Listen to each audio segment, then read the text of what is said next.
Hello and welcome to a new video.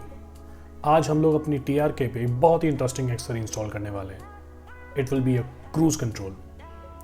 You are using this on car. Today I will show you how you can get cruise control on any bike because it's a universal system. There is a company called as close control जो इस accessory को अपनी website और Amazon के through sell करती है। So I order this. Today I am going to install in my bike, take you to a short spin जहाँ पे हम इसको टेस्ट करेंगे, and in the conclusion I will tell you how I felt about this accessory. I won't show you a very detailed installation, but I will put link into description which is a very detailed installation video from the company itself. So let's go. इस system का installation इतना difficult नहीं है, you can do it yourself. आपको box में सारे Elon keys, bolts और instruction manual available होगा। इस सिस्टम को एंगेज करने के लिए एक बटन है, बट डिसएंगेज करने के दो तरीके हैं। One is a button on thumb and second when you pull your front brakes. I will show you how these both system functions.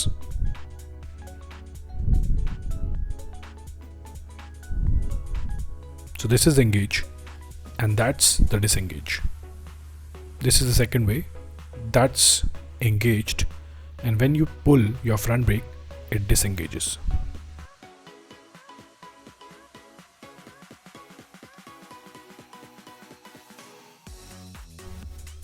चलिए अब इसका एक रोड टेस्ट किया जाए। On the right side you can see the system installed, और अब मैं इसको एंगेज करूँगा when I reach to a speed of 60।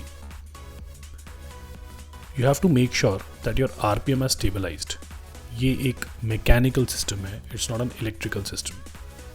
So once your RPM are close to 3000 I am going to engage this.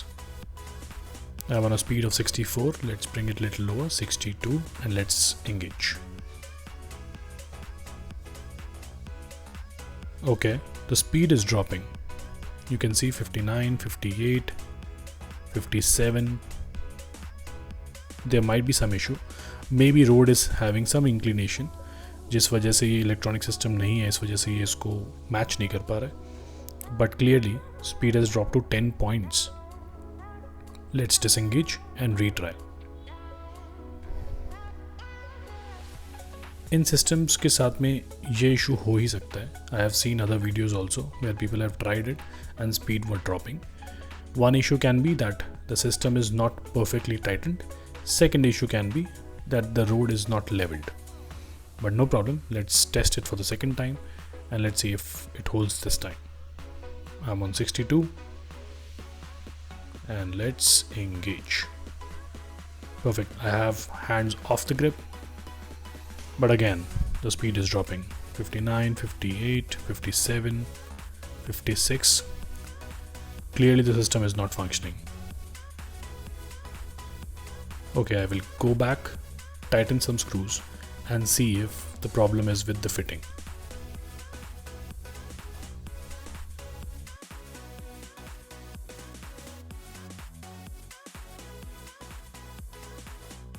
So I'm trying to troubleshoot what is the problem with the mechanism, because I can see clearly it engages properly, but when on road, because of bumps or vibrations, the system loses grip.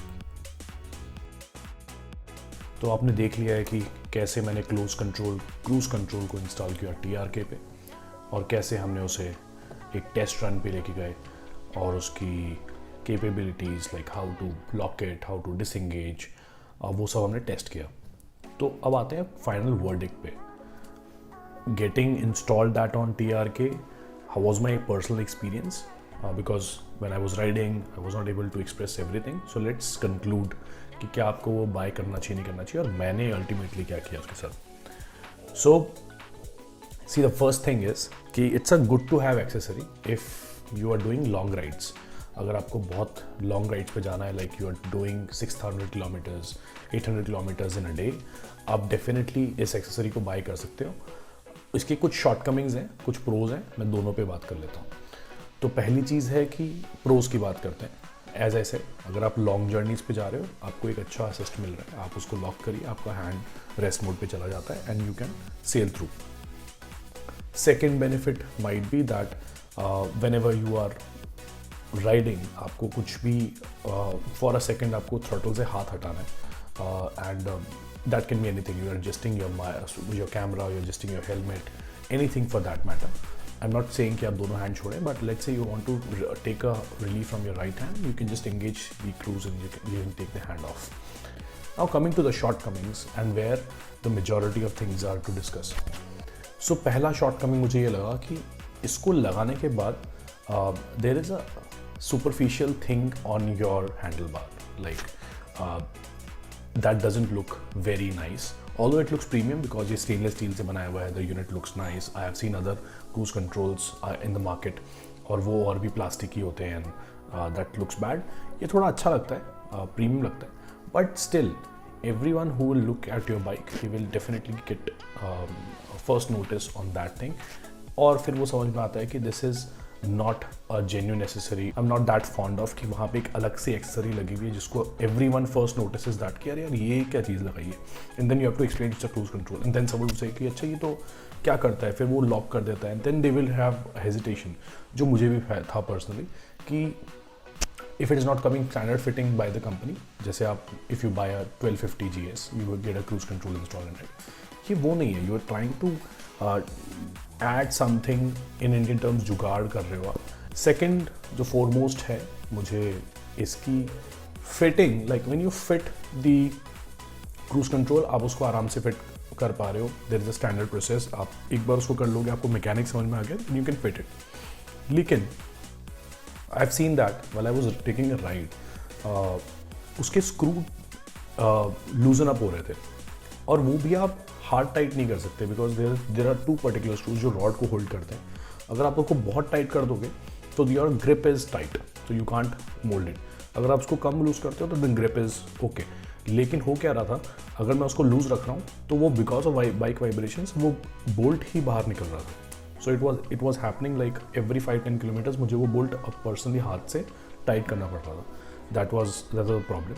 मैंने घर आके फिर उसको एक वापस से run किया. I was try to tightening it up, but still I was not getting a proper fit because जब भी मैं उसको टाइट करता था ग्रिप टाइट हो जाती थी.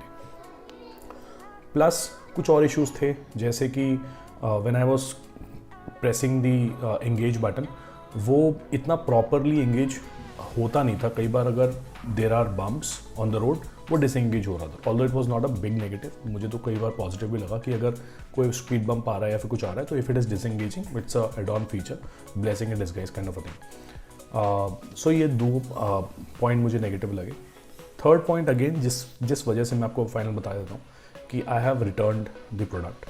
आई was just adjusting the product again and again और फिर मुझे ना वो एक क्लिक हुआ कि boss no, if I have every time I have to think that there is something I have to adjust and something which can go haywire, can go wrong on a long ride, या वो कभी lock हो जाएगा या फिर वो कभी tight हो जाएगा या उसको कोई बोल्ट गिर जाएगा on a long ride, I have to find up my tools and get it fixed. तो वो एक आपके दिमाग में एक स्पेस ले लेती है वो चीज़ on a long ride, which I completely I am non fan of that kind of a setup. तो मैंने फिर उसको जब मैं उसको टाइट कर रहा था मुझे बार बार ये दिमाग में ख्याल आ रहा था क्या मुझे उसको वापस कर देना चाहिए. एंड अल्टीमेटली बिकॉज वो मुझे प्रॉपर फिट नहीं दे पा रहा था, इट वॉज नॉट लाइक कि पहली बात तो वो इलेक्ट्रॉनिक क्रूज नहीं है जो मैं एक्सपेक्ट भी नहीं कर रहा. I am expecting it to be a mechanical. Still if it is not giving that solution, कई बार स्पीड ड्रॉप हो रही है, आपने वीडियो में भी देखा है, कई बार वो अपने आप इंक्रीज हो रही है. दैट इज़ जस्ट बिकॉज कई बार एलिवेशंस एंड डिक्लाइन आ जाते हैं, डिसेंड्स आ जाते हैं. स्टिल मुझे वो एक वाव फैक्टर नहीं मिला कि यार इस एक्सेसरी के बाद में I am good to go and this is it's a complete standard fitting. और हर राइड में आपको उसको एडजस्ट करना है या फिर बिटवीन राइड अगर वो हिल जाता है then it's a troublesome matter. I guess that's my conclusion. I have returned it. If you like to order you can go to cruise control, get it ordered, और अमेजॉन से you have 10 days return policy, so you can get it installed, test it the way you like, and if you don't get a feel just like me you can just return it. So on that note, thanks for watching and let's meet in the next vlog.